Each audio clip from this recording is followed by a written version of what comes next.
Ndabasuhuje mu izina ry'umwami wacu Yesu Kristo, ubuntu bw'umwami wacu bubane namwe mwese, amen. Dusenge. Turagushimye data wa twese uri mu ijuru dukunda, tugushimiye imbabazi zawe zaturindiye mu biganza byawe byiza kandi byera bitazimiza mu minsi yose twabayeho. Tugushimiye ko aka kanya wemeye ko tuba turi imbere yawe tukuvugira, kandi tugushimiye ko waduhamagariye kubwiriza ubutumwa ku isi. Tugushimiye uyu mwanya uduhaye wo kugira ngo tugire ibyo dutangariza bene data na bashiki bacu ndetse na bagenzi bacu ku isi yose. Ndakwinginze kugira ngo uko waduhamagaye abari kuza ugaragarire muri twe, umwuka wera tuyobore, ijambo ryawe tugiye kuvuga kuri iyi cano umwuka wera azariherekeze kandi imitima y'abazaryumva izafashwe naryo, tubisabye mu izina rya Yesu, amen. Njye tuvugana amazina yanjye nitwa Sezibera Benjamin, ndi umupasiteri mu itorero ry'Abadivantiste umunsi wa karindwi bavugurura, nkaba ndi n'umuyobozi w'itorero ry'Abadivantiste umunsi wa karindwi bavugurura mu Rwanda. Nejejwe rero no kugira ngo tuganire tubararikira ubutumwa bwiza tugiye kubagezaho kuri iyi cano tugiye gufungura muri uyu mwanya. Kubw'ibyo rero turabararikira kugira ngo buri muntu wese abigirire inzara. Benshi bakunze kwibaza impamvu y'iri torero ry'Abadivantiste umunsi wa karindwi bavugurura. Abenshi ntabwo barizi, abandi bararikekeranya.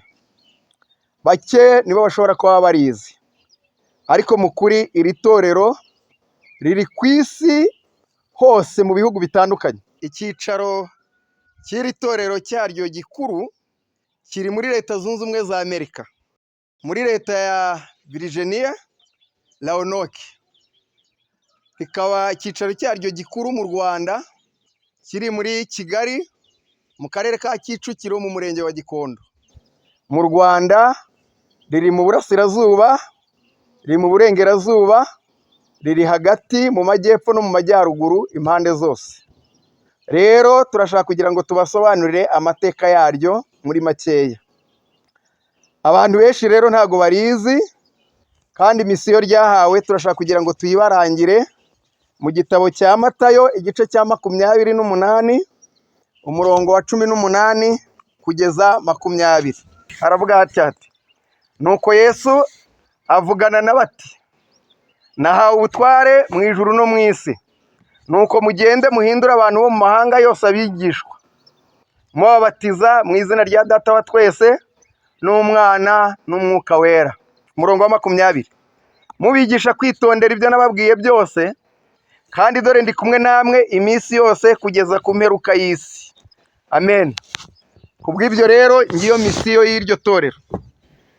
Iyi misiyo twe nk'abakristo dukwiriye guhinduka abahamya ba Kristo ku isi yose, kandi tugomba kuba abahamya aho dutuye, tugomba kuba abahamya aho dukorera, tugomba kuba abahamya aho tugenda hose, tukaba abahamya nk'uko Kristo yaduhaye ubu butumwa tugomba kugeza ku isi yose. Kubw'ibyo rero twasanze tugomba kumenyesha abantu ubutumwa bwiza nk'uko tubisoma mu rwa kabiri rwa Timoteyo igice cya 2 umurongo wa 4, ariho hatubwira hati, ndashaka kugira ngo tuhasome. Aratubwira hati: ubwiriza abantu ijambo ry'Imana, ugira umwete mu gihe gikwiriye no mu kitagukwiriye. Ese muri iyi minsi y'imperuka abantu benshi ubutumwa bwiza babubona bati?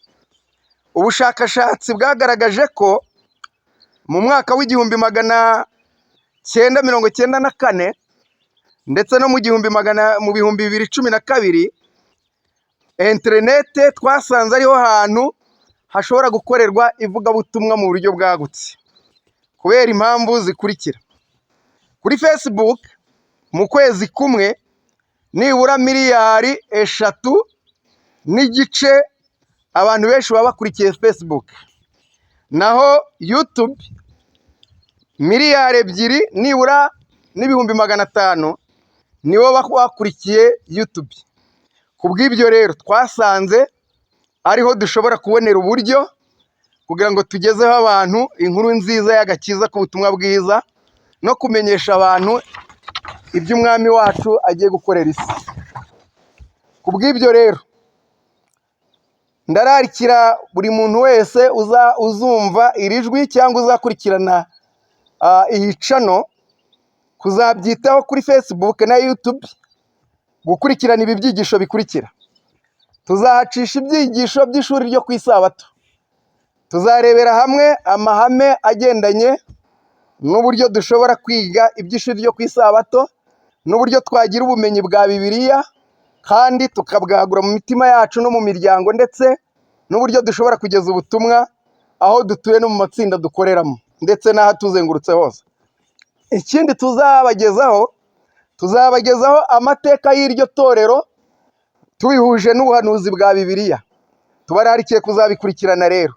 Ikindi cyiza tuzaganiramo cyane, tuzaganiramo ibigendanye n'ubuzima, ibyerekeranye n'amagara mazima, uko twagira amagara mazima, kuko byaba iby'umwuka ndetse n'iby'umubiri byose bishingiye ku magara mazima. Tuzareba uko twarya, tuzareba uko twanywa, tuzareba uko twakwambara, tuzareba uko twabaho kugira ngo tugire amagara mazima, kugira ngo tubone uko twakorera umwami wacu turi bazima. Ikindi tuzareba ibyigisho bigendanye n'umuryango. Tuzareba uko muri Edeni byari bimeze ubwo umugabo yarebaga umugore we akavuga ati iri ni igufa ryo mu magufa yanjye, ni akara ko mu mara yanjye, azitwa umugore kuko akuwe mu mugabo. Tuzareba ahantu ibyo bintu byazimiriye kandi tunaganirire neza hamwe uko iryo banga ryakongera kugaruka, kuko umuryango muzima, igihugu, itorero byose bishingiye kuri iryo jambo ngo umugabo n'umugore. Tuzareba rero ko twasubiza umuryango muri Edeni. Tubararikiye kuzita kuri iri hame kuko tuzariganiraho mu buryo burambuye. Ikindi tuzarebera hamwe ni ihame rigendanye no gukizwa no gutsindishirizwa ku bw'ubuntu, bisobanuye gukiranuka kwa Kristo. Ubwo bivuze iki rero? Kristo ni iki muri nge? Kristo abantu bamumbonamo bati namera nte ku isi kugira ngo Kristo agaragare muri ngewe. Ibyo tuzabirebera hamwe muri ibi byigisho byose tuzaba turimo twiga. Ku bw'ibyo rero nshoje mbararikira kuzakurikirana ibi biganiro kuri YouTube ndetse no kuri Facebook. Tubararikiye kuzabikurikirana. Imana ibahe umugisha, tubibifurije kandi tubibasabira mu izina rya Yesu, amen.